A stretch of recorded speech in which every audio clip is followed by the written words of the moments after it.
Hello, everyone, and welcome to part 2 of the Art of War for New Eden board game with me, Rixx Javix. And today we will be looking at the spaceship cards and some of the other cards.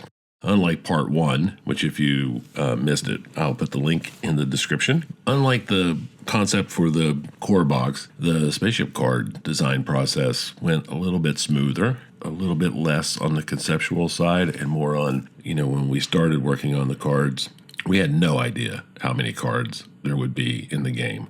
From the very beginning, we really didn't have any idea of what the scope of this project was going to end up eventually being. We had some ideas, and some of those ideas at the very beginning were kind of scary.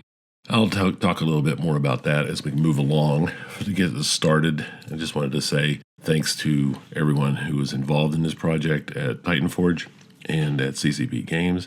And again, I talked a lot more about this in part 1, so we won't spend a lot of time on it today, but a great group of people. Really happy to have been a part of this project. Kind of a dream come true, honestly. If you don't know anything about my background, you might not be aware that back in the early 90s, I was a creative director, art director, graphic designer, working on Marvel Comics and Fleer Entertainment trading cards back during it's come to be known as the golden age of trading cards. Back in the early 90s, I helped launch the Marvel Metal, NFL Metal, and NHL Metal, as well as working with Fleer, developing and designing and creating what became Marvel Overpower card game. So that was a card game that came out in the early 90s, 94, 93, somewhere in that time frame. And also worked on Marvel Masterpieces, Fleer Ultra, X-Men Ultra, NFL sets, and NHL sets.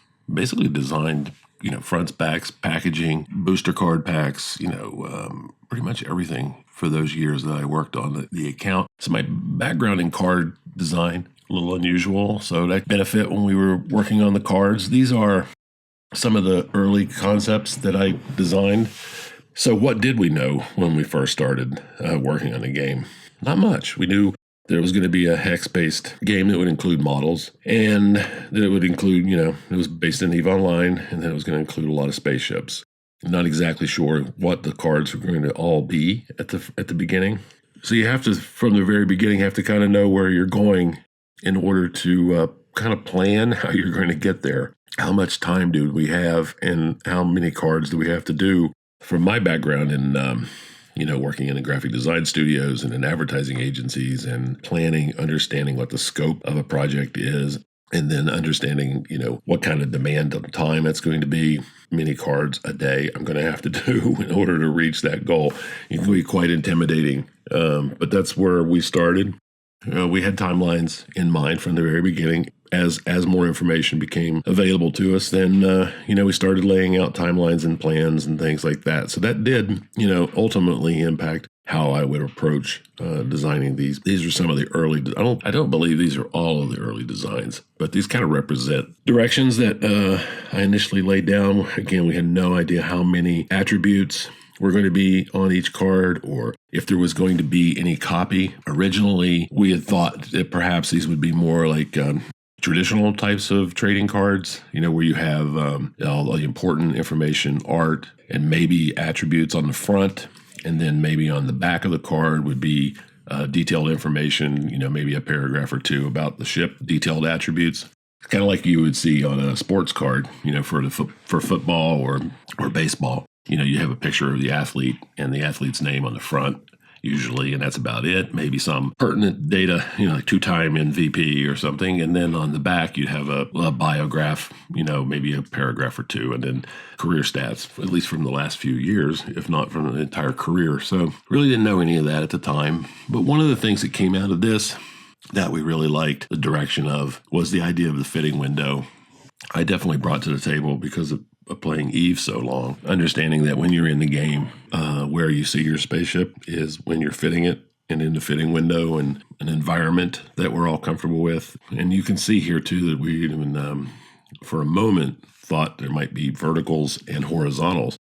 But we ended up doing all verticals. I also say too that part of the determination on how we handled this was card size as well. These aren't full poker card size. These are what's known as mini poker card-sized cards, a little bit smaller than traditional trading cards. Some of these ideas started to work their way into more sets that I was trying to figure out as an artist, and how to approach was going to be how much territory on the front of the card was the actual ship illustration going to be. If we were using fitting windows, how to get the spaceships out of that so that they looked 3D. But also then you're left with space in the fitting window. What the heck was going on in there? Is it going to be standardized? Is it going to be is it going to relate to each faction? Is Caldari or Mimitar or Amara or Galenti going to be different? How would that affect? How many backgrounds am I going to have to illustrate, and how many spaceships do I have? And at that point, we really didn't even know the full list of the spaceships that were going to be in the game, because we were still working on that idea. You might be curious how that came about. Well, I'll talk about that in a little bit. But okay, so these are the attributes we're going to have, and then that wasn't settled for months and months. So how many of these and how much text? So it started to become clear early on, this idea of the big portrait on the front and more information on the back wasn't really conducive to how players were going to be playing the game, and that we would need to drastically curtail the size of things and make room for additional text. So this is just an example that I pulled from the history of this. There's a lot of these back and forth. So I would do, some kind of updated design based on the feedback that I had gotten previously, and then send those along, and then I would get this kind of feedback back.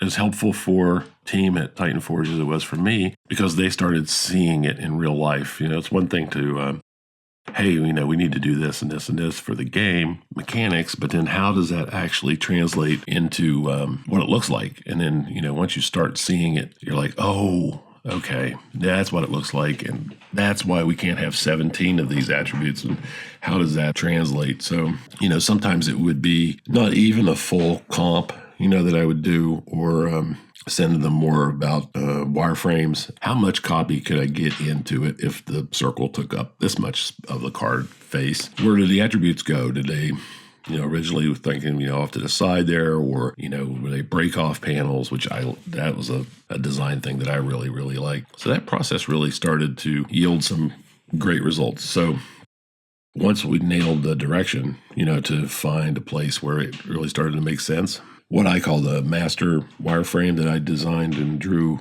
in Illustrator, so that I would have it. So you lock it down for every card. I have something to refer to every time that I go to design a new card, or to open up another race set or something. Once I got that locked in, I didn't have to change it. Even if I lost the Photoshop files, heaven forbid something happened, I could just go back, open up this file, and start all over again.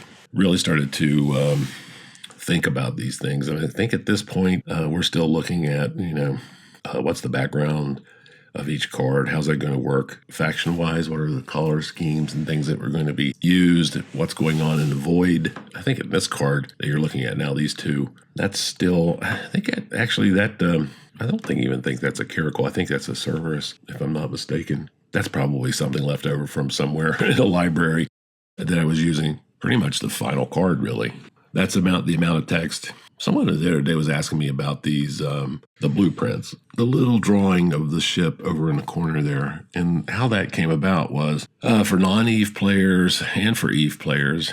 And then this kind of also ties into which ships we picked to be represented. And I know in the Kickstarter, watching the comments every single day and trying to stay on top of replying to people, big questions is why isn't there this ship, and why isn't there that ship? And, something that I've learned over the last 16 years of being involved is that everyone has their own favorites.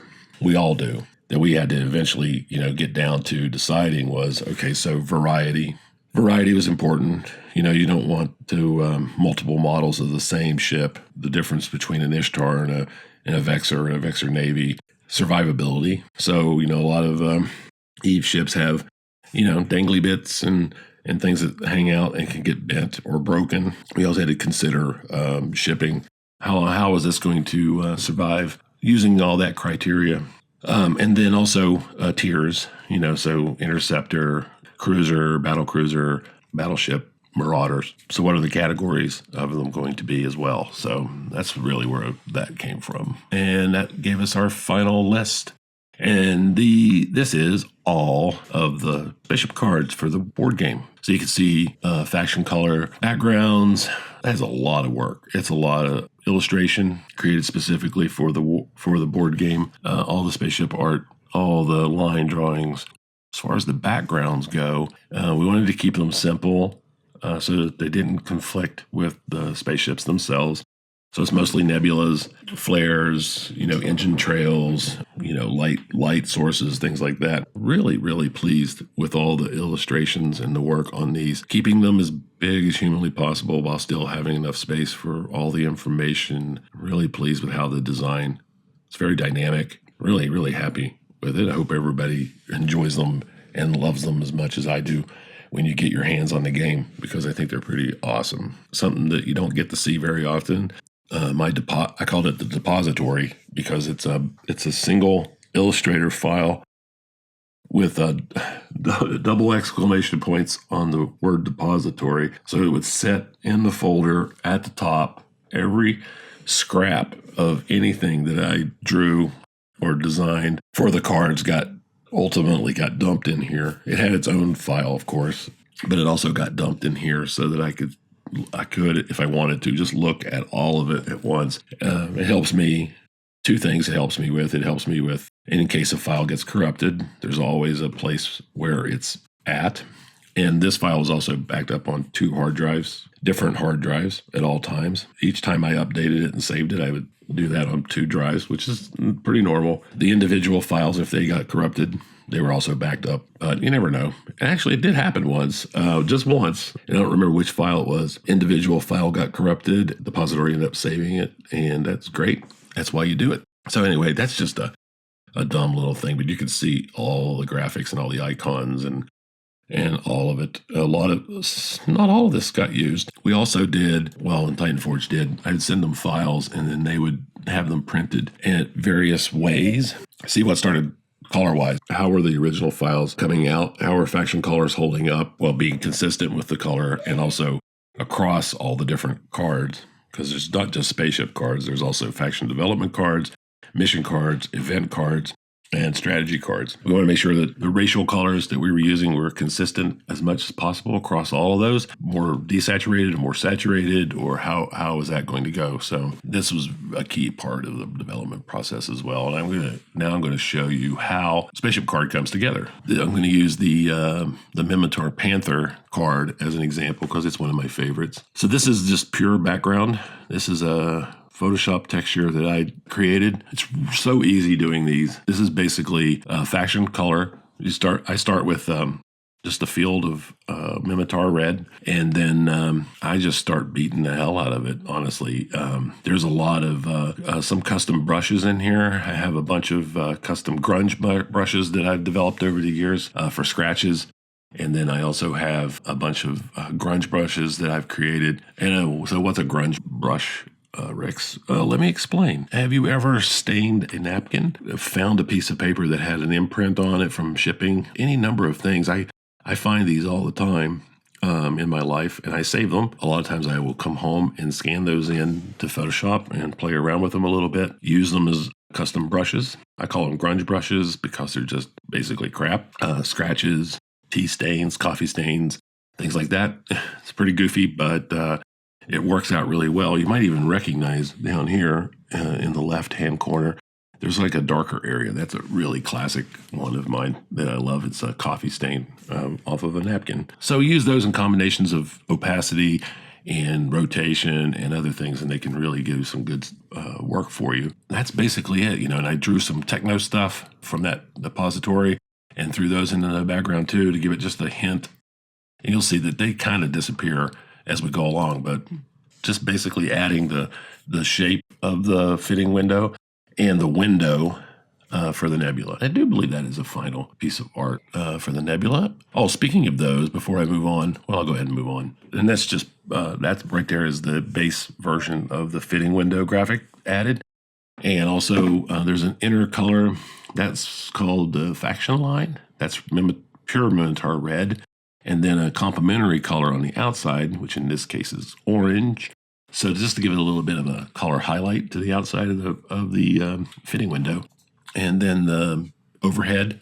Oh, another thing I wanted to mention about the blueprints or the schematics or whatever you want to call them, the little miniature line drawings of each of the spaceships. One of the purposes, and I missed that the last time when we were talking about it, because I was talking about how we picked out spaceships. But one of the other reasons for it, at least early on, was identification. Because we were worried, if non-Eve players were playing this who weren't familiar with what a Panther looked like, the 3D of it coming out of the fitting window might really not be enough to identify the model.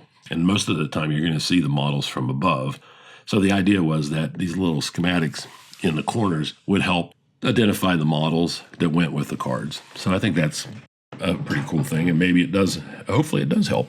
Obviously the illustration. Another question too is because of the size of the cards. The size of the cards really ultimately helped me so much. I normally work at extreme sizes. For example, if I'm creating a poster to sell on rixxjavix.com, and let's just say it's a 11 by 14 poster, it's going to be 300 DPI, which is print quality, 11 by 14. So at 11 by 14 size, it's 300 DPI, and that's a pretty large file. But when I'm working on it at about 250% of that at 300 DPI. So I work really big because I find a lot of things, I just really like the look of things when I work on them in the rough form, and then I start sizing them down, and they tighten up, and they just really look fantastic when they do that. But still, tightening them down to 11 by 14 at 300 DPI,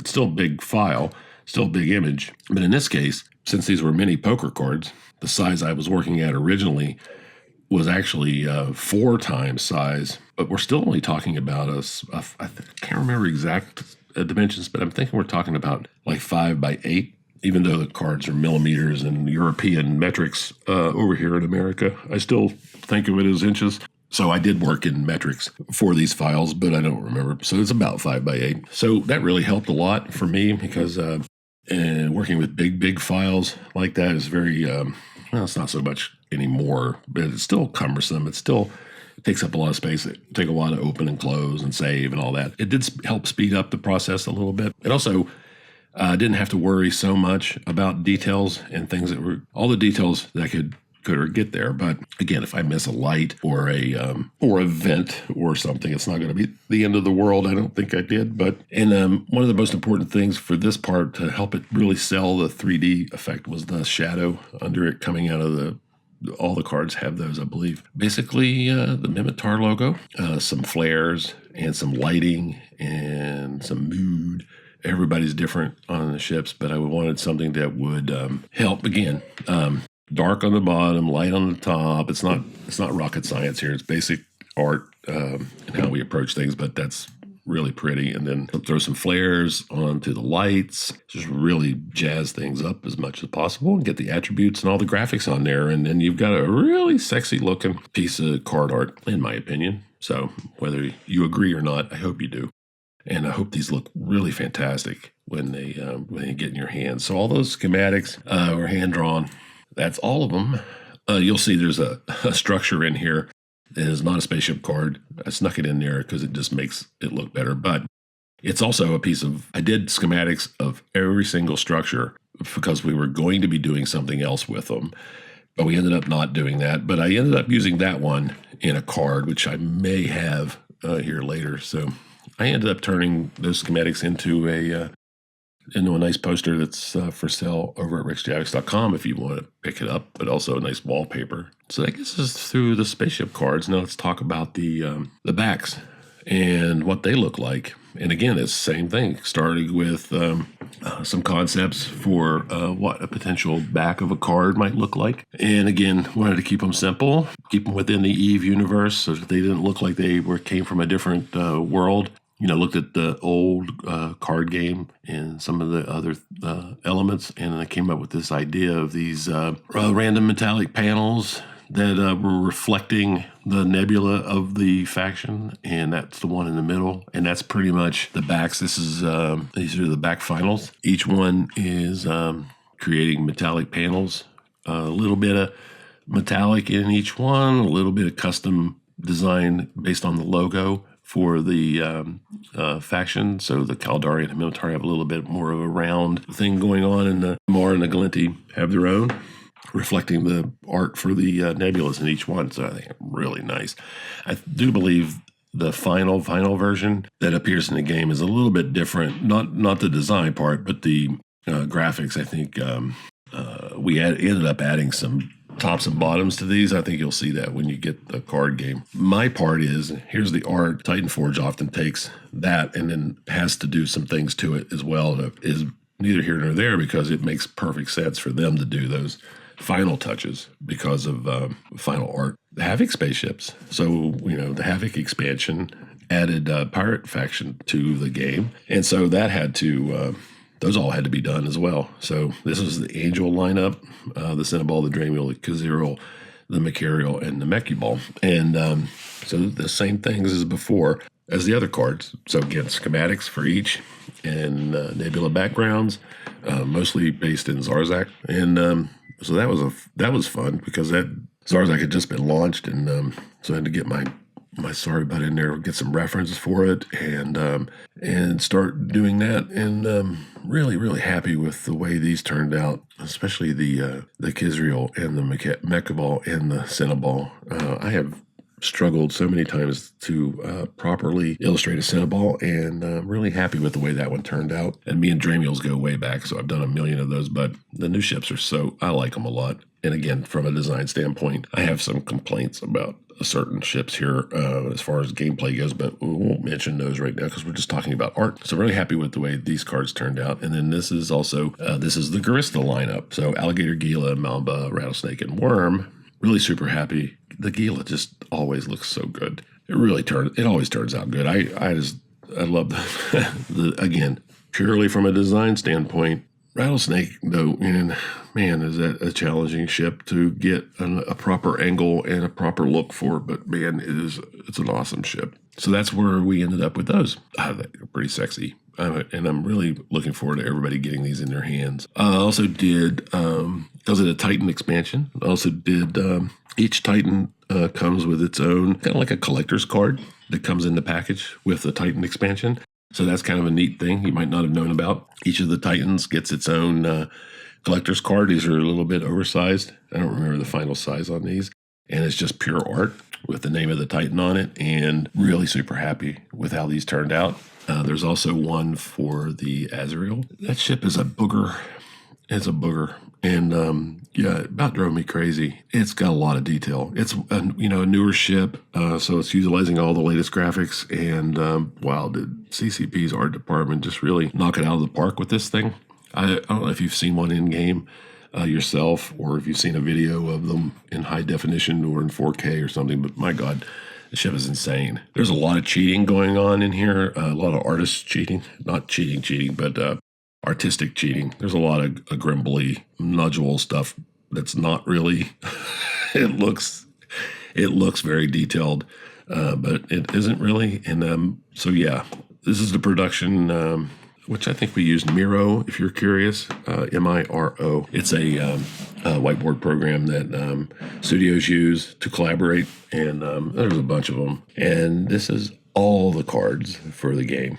You can see the Titan cards on the side, the spaceship cards on the top left, and then you've got your faction development, event cards, mission cards, Havoc faction dev cards, your Havoc Empire faction dev cards, and Succession cards, which come with the Succession expansion. And you might be curious, I threw up this. This is a very early version of production. Basically, what I got from Titan-Forge. We used Google for that. They would write out the name of the card and what the description was, and that's what I would get, and then what kind of category they fit in. So it'd be, spaceship, conquest, economy, diplomacy, combat cards, conquest cards, structure cards. This is what I basically would look at and go, okay, now what am I going to do for this card? These are the descriptions that I would get, and then I would have to, come up with what the scenario is for each of these. And then one of the biggest challenges was that a lot of these cards are singular and yet ×4. So you might see, if you look here at the pink where it says combat, offensive tactic ×4.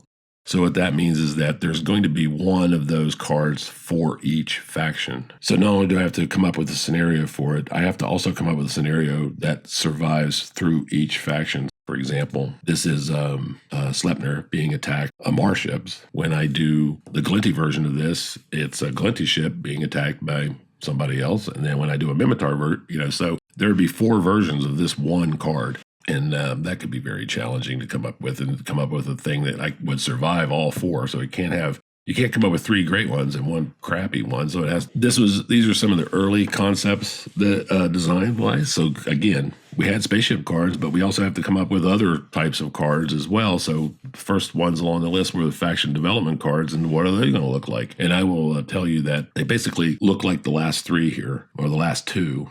When I started designing them, I didn't know titles or copy or anything. I just knew there was going to be more copy. So I just had to write something. So I just wrote that thing in space and fake copy for it, remove 1 ship from the grid, and think twice about returning. Always have a little fun. Way back in the beginning, if you remember, one of the early concept cards for the cards, I had drawn a little icon for the armor, shield, and hull. So we used that. So it ends up in the final card. So you'll notice that. As far as the background goes, I'll give you a little cheat code on this. So look at those last 2 cards. Imagine that you are docked in a Keepstar or a Astor House, docked in a Citadel. You're looking straight down on the top of your ship. You might recognize that graphic because it is just a graphic representation of the docking area in a Citadel. It's not a photograph of one, or it's not intended to look like one, but I just noticed that once that I was looking down at the top of a spaceship and I was like, hey, that just looks like a great background for a card. So that's where that design comes from. So here's a perfect example of what I was talking about earlier with the 4 different versions. So in this card, and I don't remember which card this is for, here are the 4 versions of the same card. So I just ended up using the same piece of art for the gate, threw in the art for the nebulas behind it, art for spaceships in there. A bunch of the faction development cards for, these are all in Caldari colors. That just gives you an idea of some of the different types. And if you notice in the top right-hand corner, at the material efficiency card, you might recognize the line drawing for that structure that I talked about earlier. It was standing out from all the spaceship card or line art. I used it in that card. These are all illustrations. I will say this too. I had some questions about this from people. Is every single card in the game illustrated from scratch? The answer is no, because of the size. Because of the quantity, there are elements. What is an illustration? So is it a painting that I did on a piece of paper? Is it a painting that I did in Photoshop? Is it like the background of the spaceship cards when I'm using textures that I've created from spilling coffee on a napkin? Is that considered an illustration? In my opinion, the end result, and this is what I was taught in my career, was the end result is what matters. What does it look like when it's finished? How you got there is up to you. That's all your creative interpretation. So there's no correct way of doing it, is what I'm getting at. Is every element in every card 100% illustration? No.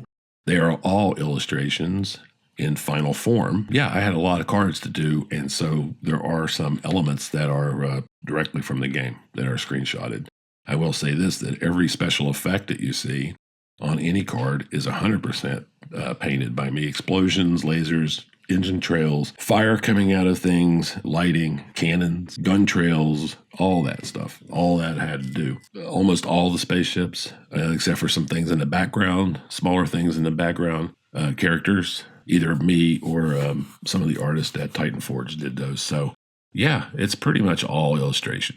Did cheat a little. I guess you could call it cheating. I don't, because, the final result looks great. If the nebula's painted and the spaceship's illustrated and the effects are all painted by hand, that little tiny ship in the background happens to come from a screenshot. There's no way you'd know the difference. And so, it's all composited together, color corrected, and made to look like an illustration. And so, just helps speed things up. The funnel gets a little bit faster for me. These were the concept cards designed for the strategy cards. Strategy cards took a little while to figure out what it was we were doing. They were exactly, and how they fit into the game. That was more as a throwback game mechanics more than anything. It wasn't a design element as much as it was, what do these cards do? And you'll see here, these are the finals in Amar colors. There's also Mimitar, Galenti, and Caldari, of course. So these are the lineup. That's not all of them. Doing sort of like, I think, these is like heads-up displays of the things. So Endless Barrage or Agile Maneuvers or anything. I think what really came down to was it would be neat if they were kind of like old school game graphics, right? So you've got your display, and then I think they turn out really, really sharp. And then mission and event cards. And these are, the other thing too, for faction development cards. So the amount of art is like, half the card, and it's contained inside of a container. Very, very small pieces of art. And then for the mission and event cards, the art is going to be the full card, so it's full bleed, but the active area is still about the same size as the faction development. So that caused some consternation for me. I had to do a full-blown illustration of the full card, but only the top part was where the active area could be, because you didn't want anything kind of making it hard to read what the stuff was, and what the description of the card is. So that could cause some how do I do that? So, I think it turned out pretty awesome. I'm really, really happy with a lot of these pieces. It really turned out really good. And I don't know. Anyway, I hope that everyone enjoys this as much as I did when I did them. So here are some of the full-blown illustrations from mission cards. Again, examples of how you'll see each one. It's kind of like that area in the upper area is where most of the action is, and the nebulas just kind of trail off. I stuck a planet in there, or an explosion or something down there, so that the copy could be read over it. So there's those. And here are some sample illustrations from the event cards. Really happy with the way all this turned out. I recreated a screenshot from, I did a couple homages in here. This would have to be a whole other video. There's some famous screenshots from various people that I used as inspiration for some of these cards. There's also locations that I kind of used Mark's Eve Explorer blog to look into, try to get as much Eve lore into the art as humanly possible. I did not keep track of which is which and which cards relate to which, but probably somebody smarter in Eve lore than I am might be able to track some of these down. But some of the backgrounds, some of the locations, some of the stations, some of the, so I really did try to weave in as much Easter eggs and things into these as humanly possible, but I probably should have kept track of them better. And these are some of the Havoc versions. So Havoc, the Havoc expansion has its own event cards, and used this opportunity to do a lot of pirate drawings and all the new stuff. It was new at the time, especially the forward operating bases, and these are just some of the faction development illustrations. I believe that's what these are. Some of the ones I'm really super proud of, and I get a thrill out of it, and I'm hoping you do too when you get the board game in your hands. The resource cards, I didn't do any. Now that I say that, I did do one originally. I thought maybe the resource cards would have different minors on them, like the Procure or the Hull, and that just didn't really make any sense. These were fun because I honestly had never. You know what? I bring this up too because there's just really not any good reference on exactly what Morphite or Pyrite or Mexilon or Tritanium or any of the other elements in Eve, what they look like. I mean, try to find one. The icons the reference is tiny. What exactly are they, and what do they look like, and how are they shaped, and what kind of materials are they? And so that took a lot of time and effort to figure out. And I ended up using not only the tiny little icons in the game, which are like, 500 by 500 pixels. I pulled a reference from the actual, and I had somebody do that for me because I can't do it. But I used the descriptions that are written for the minerals. So the written descriptions, because a lot of times they had more information than you could tell from the little icons, because, the description would say it was green, but with a bluish hue or some kind of like gray metallic surface. I kind of feel like maybe through creation of this board game that finally we have some definitive view of what, far be it from me to decide this. I guess people who care about these kind of things more than I do could make the final determination on that, or how accurately I was able to create what I think are absolutely gorgeous versions of Morphite, Pyrite, Mexilon, and Tritanium. But as far as I'm concerned, they really turned out nice, and I hope that, you know, maybe these could be the definitive icons or representation of what those elements, what those resources look like. And that's it, really, guys. I'm really talked a lot to cover in part 2, and I really appreciate if you hung out this long. Maybe more of you will come over once the game gets in your hands and you get to see it for yourself and you want to know where it came from. But however you got here, if you managed to stay with me this long, thank you. Thanks for the support for the board game and for all your comments in the Kickstarter, on the videos.